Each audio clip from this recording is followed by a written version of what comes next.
आज का टॉपिक है क्लास 11th का चैप्टर 16।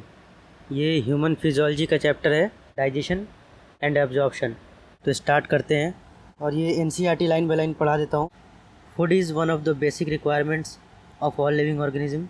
जितनी भी लिविंग ऑर्गेनिज्म हैं, जानदार चीज़ें हैं, उनका जो बेसिक रिक्वायरमेंट है उनमें से एक क्या है? फूड है, खाना है।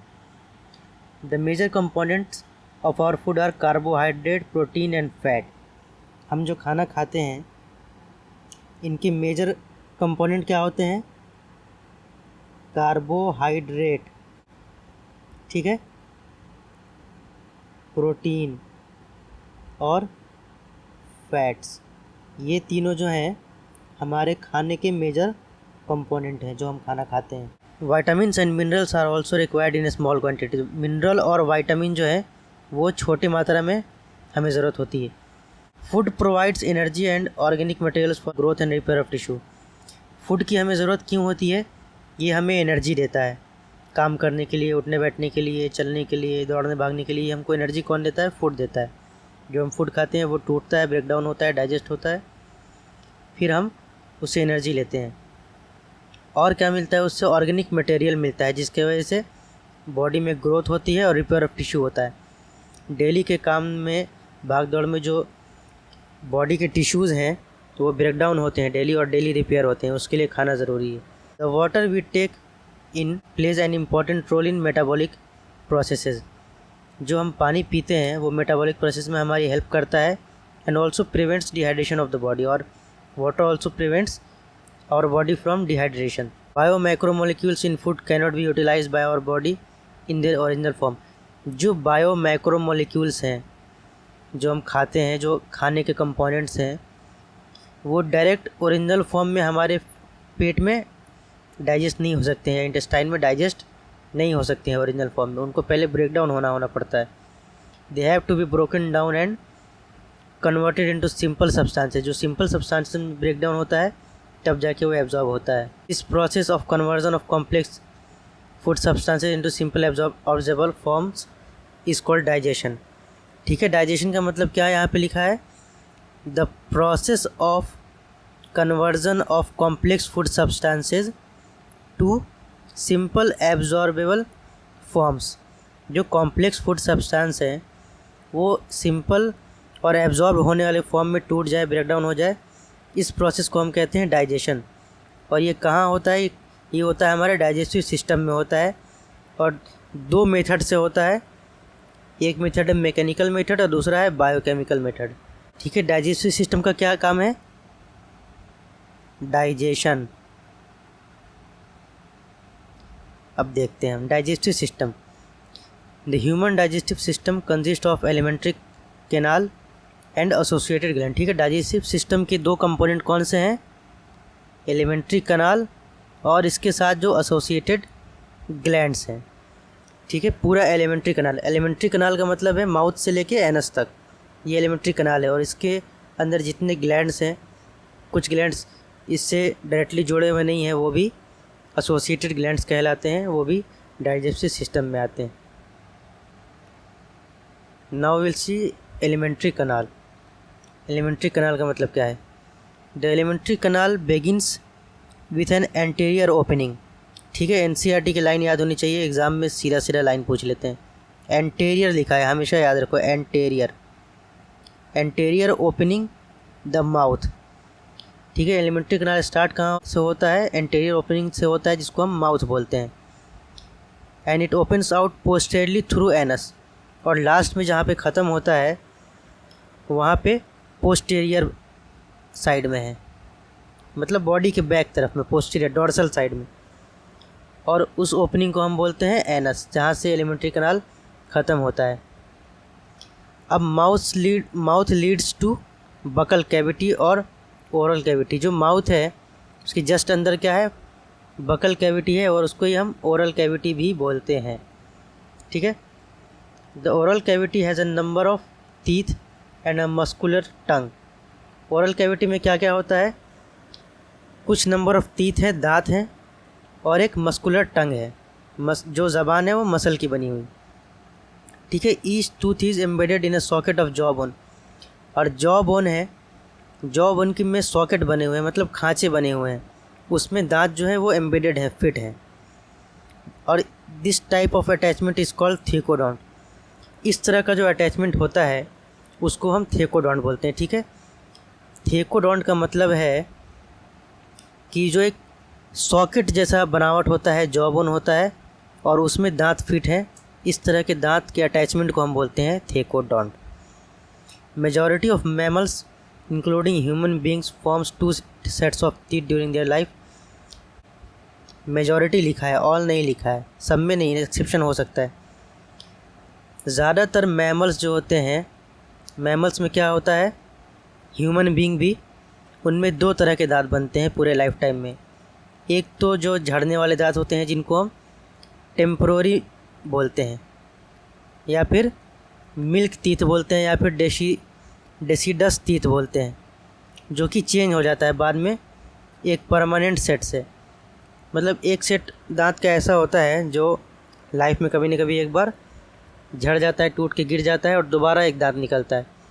दोबारा जो दांत निकलता है उसको हम परमानेंट या एडल्ट टीथ बोलते हैं। और जो इस टाइप के जो दांत का सिस्टम है, एक बार कुछ दांतों का झड़ जाना और दोबारा निकलना, इस तरह के डेंटिशन को हम बोलते हैं डाइफायोडोंट। मतलब लाइफ में एक बार कुछ दांत झड़ जाएंगे, दोबारा निकलेंगे, उसको हम बोलेंगे डाइफायोडोंट। एन एडल्ट ह्यूमन, जो एक एडल्ट ह्यूमन है, उसको कितने होते हैं, 32 परमानेंट टीथ होते हैं। जो परमानेंट टीथ हैं वो 32 होते हैं। ठीक है, और इन दांतों में जो ये पूरे 32 दांत हैं, ये 4 तरह के दांत हैं। और देखो सारे दांत जो हैं, या एक से ज़्यादा तरह के दांत होते हैं एक ही मुंह में, उसको हम बोलते हैं हेटेरोडोंट डेंटिशन। अगर मान लो कि किसी की जानवर के मुंह में 20 दांत है, 20 एक जैसा है तो होमोडोंट है, और अलग अलग है तो हेटेरोडोंट है। और ये कौन कौन से होते हैं, ह्यूमंस में 4 तरह के होते हैं। इंसीजर, जिसको हम कैपिटल आई से डिनोट करते हैं, कैनाइन कैपिटल सी से डिनोट करते हैं, प्री मोलर जिसको हम पीएम से डिनोट करते हैं, और मोलर्स जिसको हम एम से डिनोट करते हैं। ठीक है, और जो अरेंजमेंट है दांत का वो आई सी पी एम और एम के फॉर्म में होता है। सबसे सामने के जो दांत है, अगर 20 से डिवाइड करो सामने के मुंह को, तो सबसे पहले आता है इंसीजर, फिर आता है कैनाइन्स, फिर आता है प्रीमोलर, फिर आता है मोलर। और इसका डेंटल फॉर्मूला होता है ह्यूमन बीइंग में 2123/2123। जैसे कि मान लो कि ये दांत को हमने 2 पार्ट में डिवाइड किया, इधर दांत है, इधर दांत है, इधर और इधर दांत है। ठीक है, तो ये वाला जो सेट है दांत का, इधर वाला, एक इधर का जो होता है इसको हम बोलेंगे 2123। मतलब स्टार्टिंग के जो 2 हैं वो इंसीजर हैं। ठीक है, ये एक जो है ये कैनाइन है, ये फिर ये जो 2 है ये प्रीमोलर है, और ये लास्ट वाला 3 जो है मोलर है। ठीक, ऐसे होते हैं 2 1 2 3। ये देखो ये 2 जो है स्टार्टिंग वाले, ये इंसीजर हैं, एक कैनाइन है, ये एक कैनाइन है। ठीक, कैनाइन से एक ही है,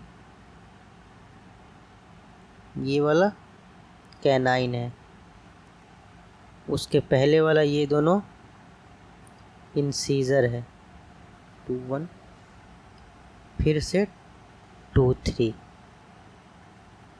2 3। ऐसे ये फॉर्मूला है। सबसे पहले 2 इंसीजर, एक कैनाइन, 2 प्रीमोलर, ठीक है, और 3 मोलर। ऐसे ही ये एक साइड का, अगर मान लो कि ये मुंह के एक साइड के नीचे का है ये वाला, तो इसके इस तरफ भी सेम होगा, ऊपर भी सेम होगा, दोनों तरफ। तो इस तरह से होता है 2 1 2 3 ऊपर, 2 1 2 3 नीचे। टोटल ये कितना हुआ, 2 1 3 2 5 3 8 और 8 16 हुआ एक साइड, और दूसरे साइड भी ऐसे ही फिर 16 होगा। तो टोटल कितने हो जाएंगे, 32 दांत हो जाएंगे। ठीक है, hard chewing surface of teeth made of enamel. जो दांत का जो सबसे बाहर का कवरिंग है, जो चेविंग सरफेस है, उसका जो सरफेस है वो किस चीज़ से बना होता है? एनामल से बना होता है। और एनामल का काम क्या है?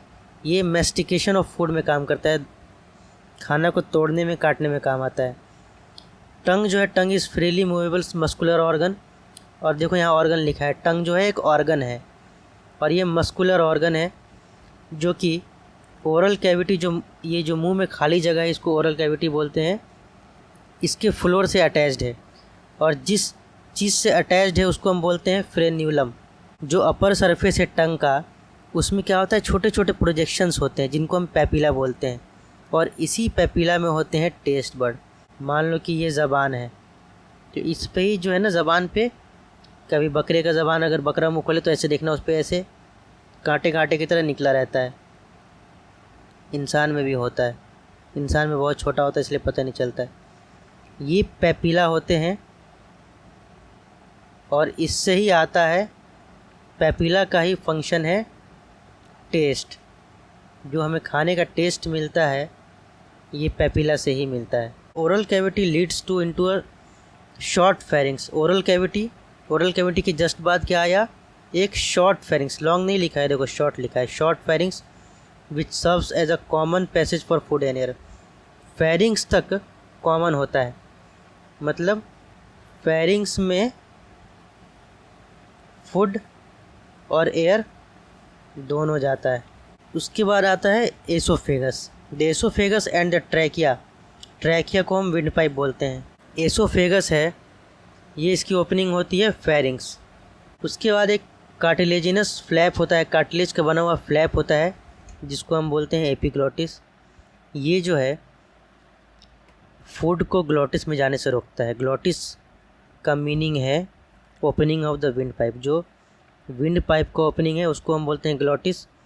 और एपिग्लोटिस ग्लोटिस में खाना को जाने से रोकता है, सिर्फ हवा को जाने देता है। ठीक है। एसोफेगस जो है वो थिन, मतलब पतला लॉन्ग ट्यूब है, विच एक्सटेंड पोस्टीरियरली एक्सटेंड करता है, पासिंग थ्रू द नेक से होता हुआ थोरैक्स में एंड डायफ्राम तक।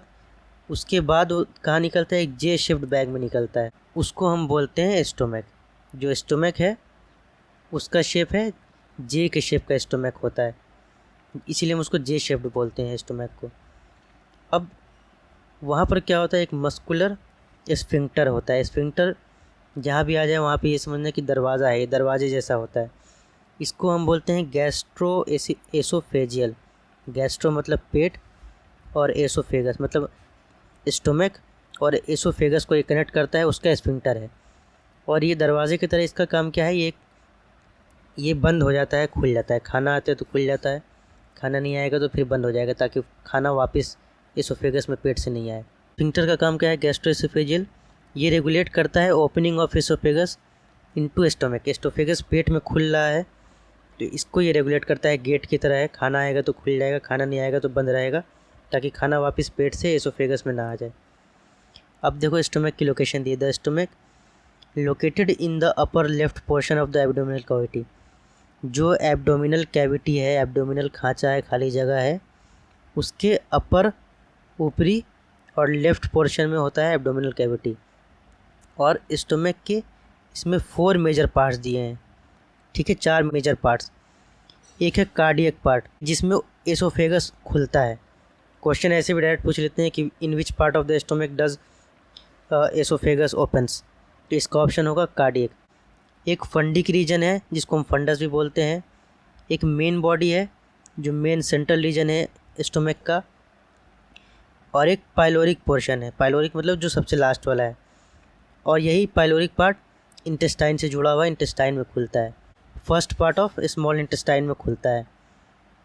उसके बाद small intestine is distinguishable into 3 region. Small intestine के भी 3 पार्ट हैं। ठीक है, स्मॉल इंटेस्टाइन के कितने पार्ट हैं? 3 पार्ट हैं। सबसे स्टार्टिंग वाला जो है वो है सी शेप का है, डुओडेनम। स्मॉल इंटेस्टाइन को हमने 3 पार्ट में डिवाइड किया है। पहला पार्ट है डुओडेनम जो कि एक सी शेप का होता है। बीच का होता है एक लॉन्ग होता है, लॉन्ग क्वाइल्ड मिडिल पोर्शन जिसको हम जेजुनम बोलते हैं। और जो लास्ट वाला है वो हाईली क्वाइल्ड है, उसको हम इलियम बोलते हैं। लास्ट वाला जो हाईली क्वाइल्ड है वो इलियम है। The opening of the stomach into the duodenum is guarded by pyloric sphincter. पहले मैंने क्या बताया था कि जस्ट इमेजिन ये एसोफेगस है, ठीक है, ये पेट में खुला, तो यहाँ पे जो स्फिंक्टर है जो खाने को आने जाने से रोकता है, इसको हम बोलते हैं गैस्ट्रो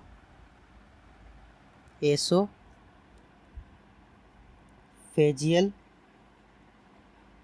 स्फिंक्टर। अब एक स्फिंक्टर है, स्टोमक से डुओडेनम का कनेक्शन है और इसको हम पाइलोरिक स्फिंक्टर बोलते हैं। जैसे कि ये स्टोमक है, अब यहाँ से स्मॉल इंटेस्टाइन स्टार्ट हुआ, ये जे शेप का पहला डुओडेनम है,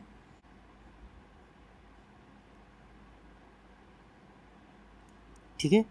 यहाँ पर जो स्फिंक्टर है इसको हम बोलेंगे पाइलोरिक स्फिंक्टर। अब इलियम जो है लास्ट पार्ट है स्मॉल इंटेस्टाइन का। इलियम कहाँ ओपन होता है? लार्ज इंटेस्टाइन में।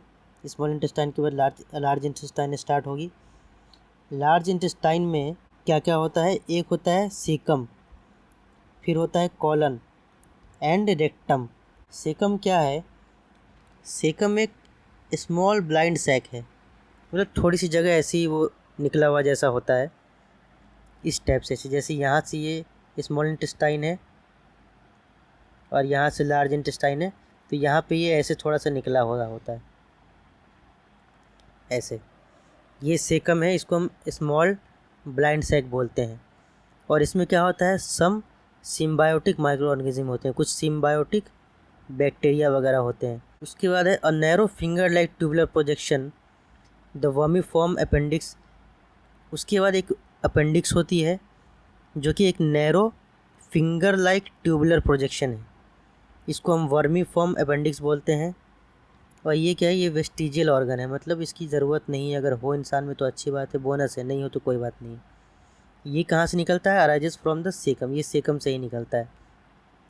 और जो सेकम है यही ओपन होता है कॉलन में, ठीक है, ये सेकम से ही कॉलन में निकलेगा। क्या? Colon is divided into 4 parts.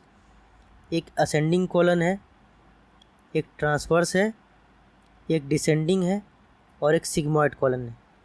पूरे कॉलन को जो कि लार्ज इंटेस्टाइन है उसको हमने 4 पार्ट में डिवाइड किया है, ascending, transverse, descending and sigmoid. अब लास्ट का जो डिसेंडिंग पार्ट है वो ही रेक्टम में ओपन होता है, और वो रेक्टम लास्ट में कहाँ ओपन होता है? एनस में ओपन होता है, और लास्ट में एनस के थ्रू जो एक्सक्रीटरी वेस्ट प्रोडक्ट है वो बाहर निकल जाता है, ठीक है। ये देखो यहाँ पर ये एसोफेगस है, तो एक जो सबसे ऊपर वाला पोर्शन है वो फंडस है, ये वाला पार्ट कार्डियक है, ये पूरी इसकी बॉडी वाला पार्ट है, और सबसे लास्ट वाला जो रीजन है ये इसका पाइलोरिक रीजन है, superior portion of the duodenum है ये। The wall of the alimentary canal forms oesophagus to rectum possesses 4 layer. जो पूरा एलिमेंट्री कनाल है, तो ये जो ट्यूब है इसके 4 लेयर होते हैं। चारों लेयर कौन कौन से होते हैं? एक होता है सेरोसा, दूसरा होता है मस्कुलरिस, तीसरा होता है सब म्यूकोसा और चौथा होता है म्यूकोसा। अगर अंदर से बाहर की तरफ देखें, सबसे बाहरी जो लेयर है ये है सेरोसा, ये लाल वाला सबसे बाहरी लेयर है सेरोसा। ये ग्रीन वाला जो लेयर है ये है मस्कुलरिस। ये through out the alimentary kanal same होता है। फिर है सब म्यूकोसा, सब म्यूकोसा, और लास्ट में अंदर सबसे लेयर है ये ब्लैक वाला म्यूकोसा, ठीक है। सबसे बाहरी लेयर ये वाली सेरोसा, ये मस्कुलरिस, सब मस्कुलरिस, फिर म्यूकोसा। ये सीरीज़ याद कर लो। सेरोसा आउटर मोस्ट लेयर है और it is made up of thin mesothelium. Serosa किससे बना हुआ है? मेजोथेलियम सेल से बना हुआ है। और मेजोथेलियम जो है वो एपिथेलियम ऑफ विसरल ऑर्गन है, जो बॉडी के अंदर के ऑर्गन है उसका सबसे बाहरी जो कवरिंग होता है वो मेजोथेलियम का होता है, जिससे सेरोसा बना हुआ है। Muscularis is form by smooth muscle. अब ये जो मस्कुलरिस वाला लेयर है ये स्मूथ मसल से बना हुआ है, और इसके भी दो पार्ट होते हैं, इनर सर्कुलर और आउटर लॉन्गिट्यूडनल। जो मस्कुलरिस लेयर है, इसका जो अंदर वाला पार्ट है उसका सर्कुलर मसल है, उसमें आउटर वाले में लॉन्गिट्यूडनल लेयर है, ये भी याद करना है। एन ऑब्लिक मसल लेयर में भी प्रेजेंट इन सम रीजन, और कुछ रीजन में ऑब्लिक मसल भी होते हैं। यहाँ पे सेंटर वाले पोर्शन में ऑब्लिक मसल स्टोमक में होता है, इतने इस रीजन में और ज़्यादा होता है थोड़ा। उसके बाद आता है तीसरा layer, the sub mucosal layer. सब म्यूकोसल लेयर किससे बना है? लूज कनेक्टिव टिश्यू से बना हुआ है। जो सब म्यूकोसा वाला लेयर है ये सबसे ज़्यादा इम्पॉर्टेंट है, क्योंकि इसमें ही नर्व्स होते हैं। ये देखो, नर्व्स होता है, ब्लड होता है, लिम्फ वेसल भी होता है। In duodenum glands are also present in submucosa. जो ड्यूडेनम है, स्मॉल इंटेस्टाइन का पहला पार्ट, उसमें जो ग्लैंड्स होते हैं वो भी सब म्यूकोसा वाले ही लेयर में होते हैं। और जो सबसे इनर मोस्ट लेयर है वो है म्यूकोसा, जो कि एलिमेंट्री कनाल का ल्यूमेन बनाता है, वो लेयर है म्यूकोसा। और जो म्यूकोसा लेयर है वो क्या बनाता है? उसमें इरेगुलर फोल्ड्स होते हैं, जिसको हम रोगे बोलते हैं। इरेगुलर फोल्ड्स है ये, ऐसे ऐसे मुड़ा मुड़ा, ऐसे ऐसे कैसे भी फोल्ड रहेगा, ऐसे ऐसे। ये सरफेस एरिया बढ़ाने के लिए होता है। और इसके अलावा क्या होता है? स्मॉल फिंगर लाइक फोल्डिंग्स होते हैं, जिसको हम विलाई बोलते हैं। ऐसे ऐसे फिंगर लाइक उंगलियों की तरह निकले हुए होते हैं। ये क्या करते हैं? ये सरफेस एरिया बढ़ाते हैं। सरफेस एरिया कैसे बढ़ाते हैं? यहाँ पे भी फूड एब्जॉर्ब होगा, यहाँ भी होगा, अंदर भी होगा, ऐसे ये सरफेस एरिया बढ़ाते हैं। और जो सेल्स लाइनिंग करते हैं विलाई को, वो क्या करते हैं? They produce numerous microscopic projection. ठीक है, जो और उसको हम माइक्रोविलाई बोलते हैं।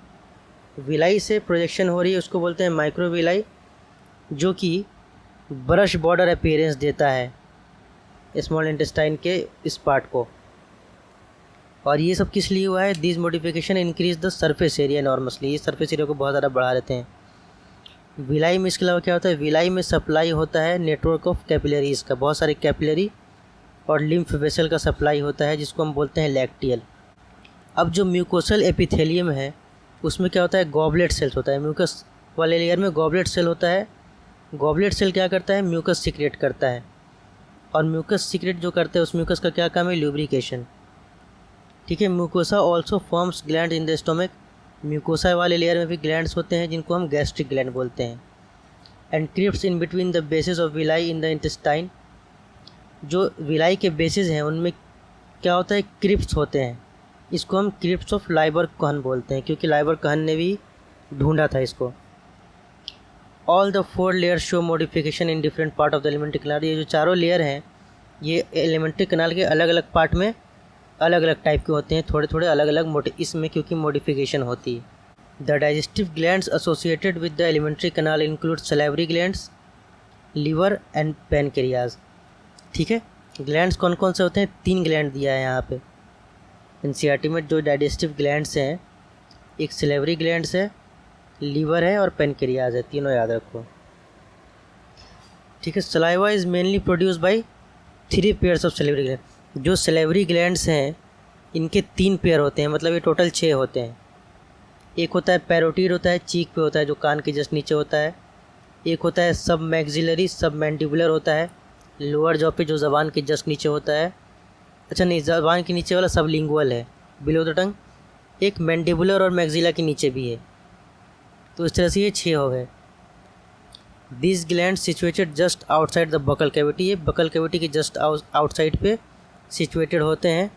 और इनका काम क्या है? सलाइवरी जूस प्रोड्यूस करना बकल कैविटी में।